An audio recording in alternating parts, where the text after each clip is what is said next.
What's going on, Packers fans? Aaron Nagler here, Radio Row at the Combine with the Athletics' Matt Schneidman. You know, this is good because I don't think Corey likes me, so we needed him to not be here for me to get on this program. I love it. This is now a couple weeks in a row where I've had Ryan Wood, who's convinced Corey doesn't like him, and now Matt, who's convinced Corey doesn't like Corey. You need to start easing up on some folks because I know you're a big ball of love. I'm not saying he needs to ease up. I just remember a couple of years ago we had a little back and forth on Twitter. It's all love. I have nothing against Yeah, but him. who hasn't had a back and forth That's with true. Corey on Twitter? That's true. You catch the man in the wrong moment, you never know. That's true. But we caught a man in the right moment this morning in Brian Gutekunst, the general manager of the Green Bay Packers.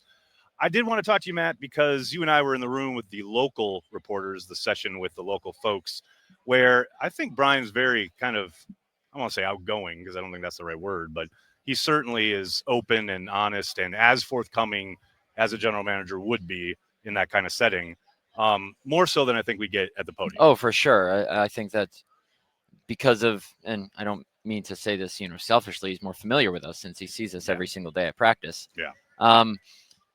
Look, there have been past years where we come here and the Packers are a national story because they're about to trade Aaron Rodgers or Jordan Love is starting. Jordan Love needs a new deal. Exactly. Right. This year, there's not really anything of national relevance, but there is stuff of local relevance for sure. Jaire's future.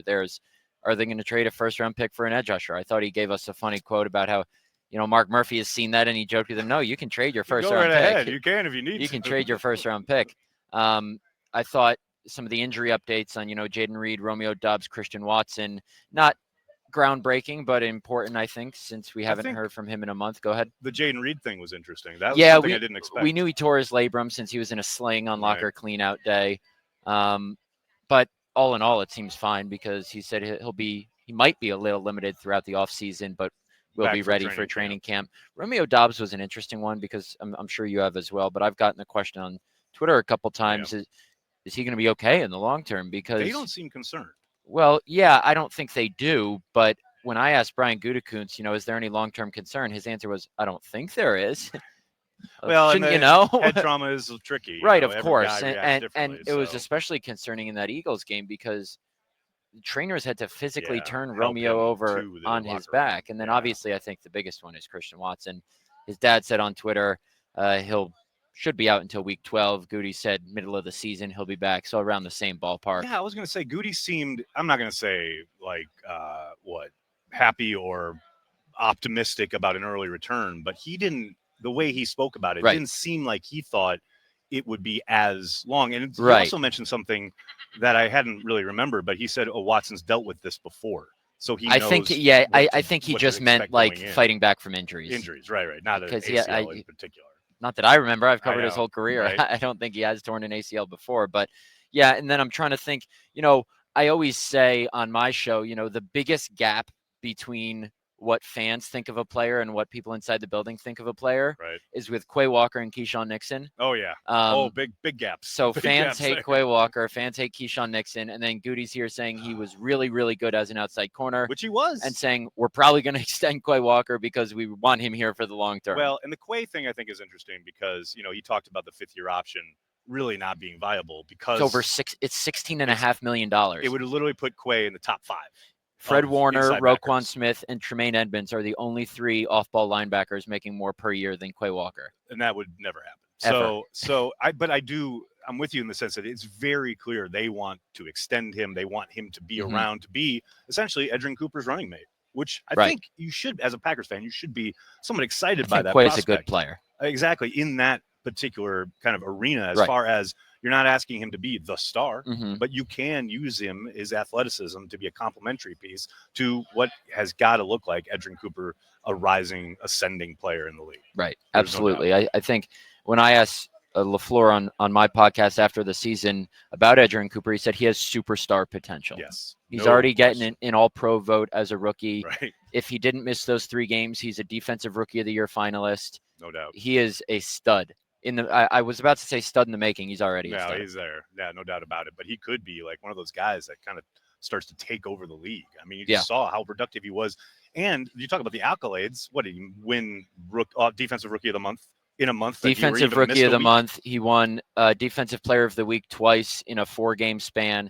And he can do it all. Like that sequence in the Jaguars game was a great, encapsulation, I don't know if that's a word, of what he can do, where he has the strip sack on Trevor Lawrence coming on the simulated pressure. Then the next drive, he's dropping back 40 yards into coverage. Flipping his hips, getting downfield. He's a really, really special player. Now, I was going to ask you, because you did say, like, every year in the recent vintage, it has been driven by the Packers' availability has been driven by one major story, whether it was Rodgers, it's usually quarterback driven, Jordan Love, etc. So I did want to ask you, so what are you writing on? What is your lead? Like, what, as far as like for the Athletic, what is your kind of go-to? Well, my lead was just, are they going to trade? It's not clickbait, because I think people throw that word around. Clickbait is when the headline does not have any relevance to the story and you just want to get people to click on something misleading. I led with the whole draft pick thing, and he's just kind of a light lead in of Murphy telling him that he can trade the first rounder. And look, I don't know if Goody's going to be truly in on some of these guys like a Myles Garrett or Max Crosby or Trey Hendrickson. I don't even know if any of those guys are going to get traded. Right. But, I think the Packers' need for an edge rusher, combined with what Brian said last month back in Green Bay about we need to show more urgency and it's time to start competing for championships, plus him saying we have the most, we have the best cap situation we've had in 2 or 3 years. Right. There's going to be a splash move this offseason, I think. It's just a question of where, right? And I think the most likely spot is at edge, because if he says they need to compete for championships now, Rashawn Gary, Lucas Van Ness, those guys took 3 seasons to break out. You can't afford another project at a position of need if you're going to win now. So it's either going to be corner or edge. At receiver, I don't think they make a move for a veteran there, because, what people maybe don't think of as much is, sure, it was great having Watson, Dobbs, Reed, and Wicks all in year 1 or 2, but then that means they come up on contracts in the same kind of condensed span. So they got to draft a guy or two just in case they lose 2 of those guys. And Brian kind of spoke to that. I think it was Tom who asked him about the idea of creating competition in the room to try and drive some of that. Okay, well, you guys are dropping way too many balls last year, right? And the idea of not being, okay, we need to go get somebody from outside, but we need to create more competition. And I do think the Watson injury really throws kind of a spanner in the works, so to speak, because he's so singular as far as his skill set goes, but also that changes the amount of competition that's in the room. So I think, to your point, I would be surprised if it's a veteran acquisition, whether that's Devontae getting cut in free agency or even, God forbid, a trade. But I do think, I'll be very surprised if they come out of this draft without a wide receiver. Right, absolutely. I think, the most likely path forward is probably draft a guy on day 2 or 3 again. And I think Luke Musgrave is I'm not going to say he's going to be a huge part of this offense. I think the X factor is Luke Musgrave, because he's not going to be wide receiver 1. But if you're going to be without Watson, you need another threat, and not just to rely on Tucker Kraft that whole time.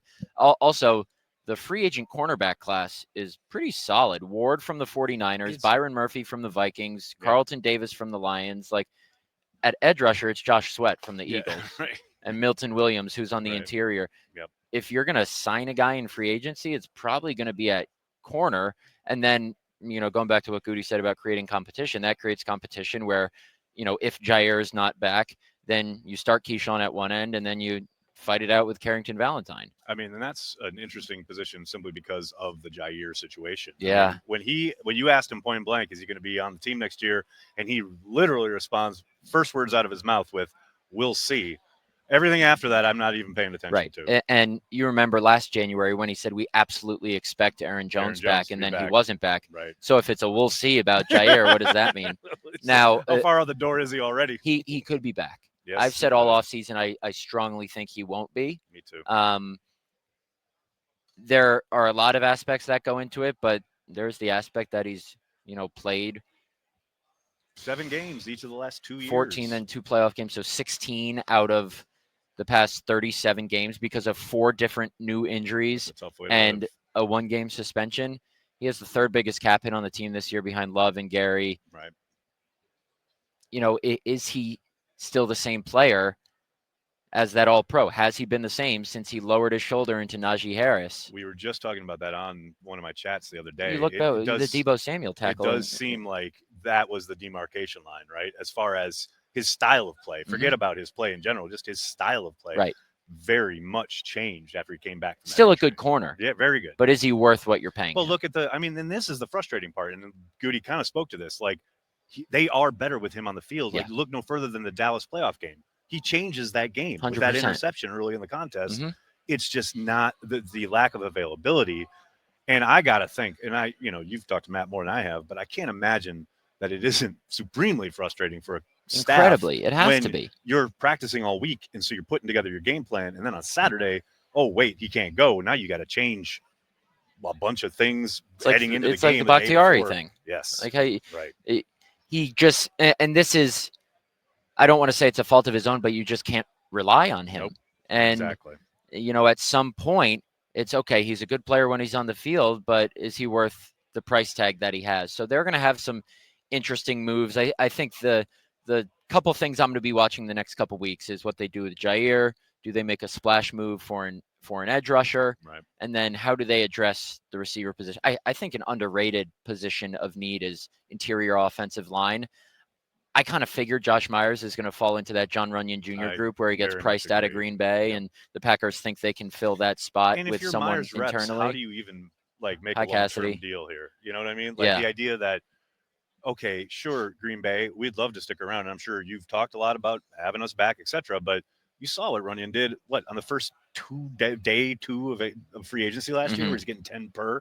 Like, Myers knows he's going to get. They're not paying Josh Myers that. No. With all due respect to Josh Myers, no. I think there are a couple options there. You either draft the kid from North Dakota State and have him start day one. I'm down with that. And Goody says Zach Tom's probably going to stay at right tackle, which he should. He's an all-pro caliber right tackle. He wants to get paid. He receives the third most all-pro votes at right tackle behind Lane Johnson and Penei Sewell. He's pretty good. He's staying at right tackle. Right. That's where the money is. Right. I think the most logical option is Sean Ryan moves to center, and then Jordan Morgan just starts full-time at right guard. I mean, they got to get Morgan on the field, and you got to assume, hopefully, because of the way he was shut down, and that he'll be fully healthy heading into next season. But I agree with you, and it's hard not to quibble with that, or hard to quibble with that idea, because of the fact, watching how they just fell apart when Elton Jenkins got hurt in that playoff game. I mean, they brought in Travis Glover, who had the 2 holdings, and they brought in Kadeem Telford, who had a holding penalty. Granted, part of that is that Eagles defensive line is otherworldly, but pretty good. I think you know this.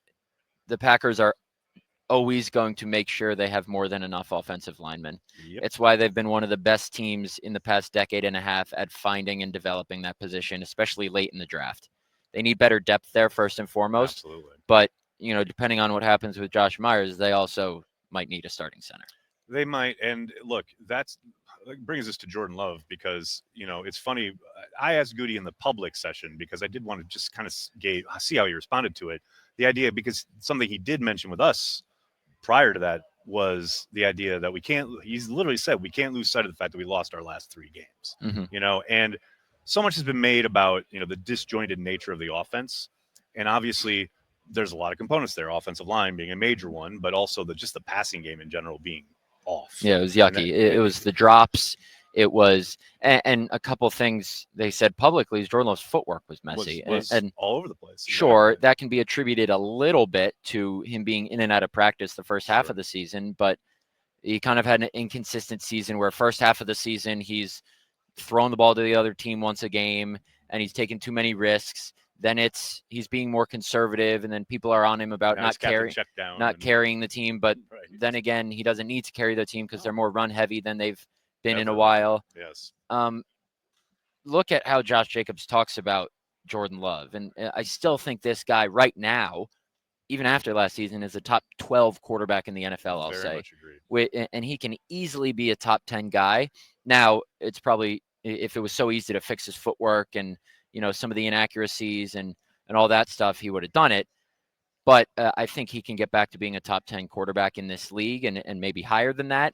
It'll be interesting to see how Sean Mannion, I know Rob reported that even though they haven't announced it officially yet, works with him as quarterback coach because Tom Clements is a legend around Green Bay. But bottom line is Jordan Love needs to be better.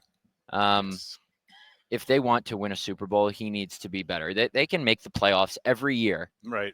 With how they played last season, with Jordan playing I would say last season he played slightly above average. I was going to say on C the plus, whole, B minus, depending yes, on the game. I would say B minus as a whole last season. But if they want to win a Super Bowl, he needs to not necessarily play like second half of 2023 Jordan Love, but not far off that. Yeah, and it's always going to be talked about regarding this past season.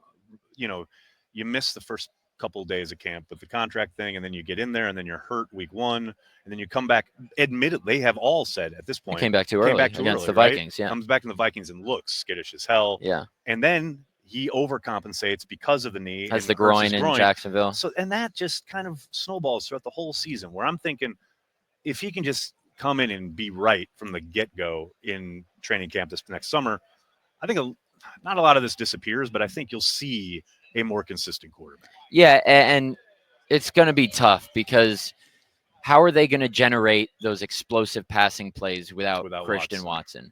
And then that's the stuff that you look against. The Eagles are an outlier because they're such a good defense, but no Christian Watson, just force him to, check your way down the field. If they don't, a lot of too high. If they're going to face a lot of too high next year without Watson because they know, or other teams know, the Packers don't have anybody to consistently stretch the defense.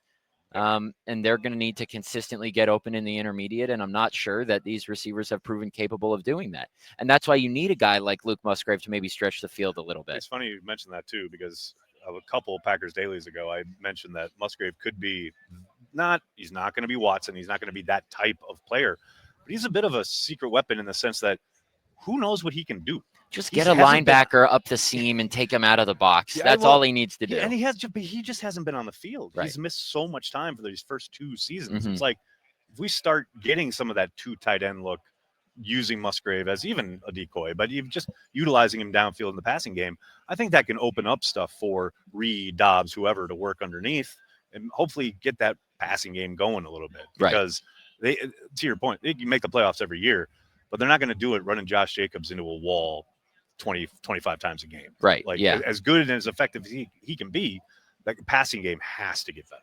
Yeah, there has to be some balance so you just don't allow defenses to stack the box, and Josh Jacobs can operate against that anyway. But and did a lot. You got to be – I'm not saying you have to be more balanced, but teams know what they're going to get from the Green Bay Packers next year. I think they know with no Christian Watson, and they got to find a guy to stretch the field.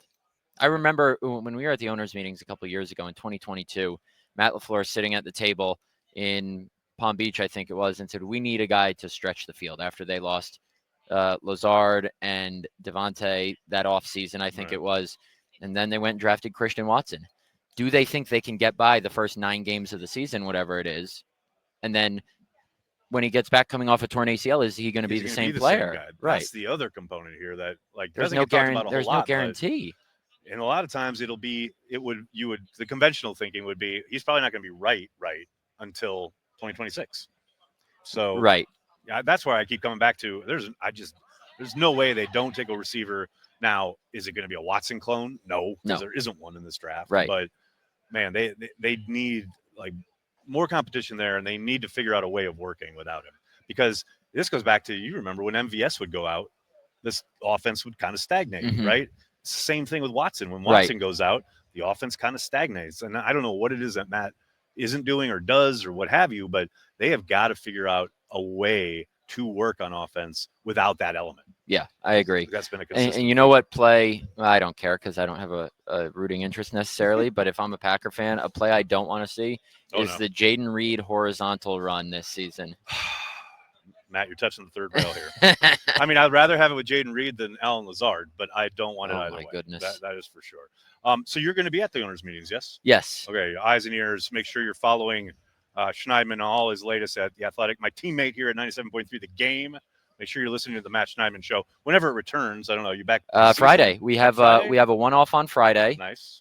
Doug Russell and I, and then we'll have, a show or two around free agency, the draft. Sweet. There you go. But nightly is just during the season. Awesome. So, well, I can't wait to see you at the draft. Have fun at the owners' meetings. Am I technically going to be at the draft if I'm inside Lambeau? Probably not. I did like Gutekunst saying I won't be on that stage when they were asked about if we trade out of the first round and get 3 second-round picks, they're not going to be booing me. They're going to be booing Goodell. I did like his idea about sending someone else out to John Eric. Yeah, John Eric Sullivan. Exactly. Take the booze. Right. I love it. Matt, really appreciate the time. Appreciate it. Thank you.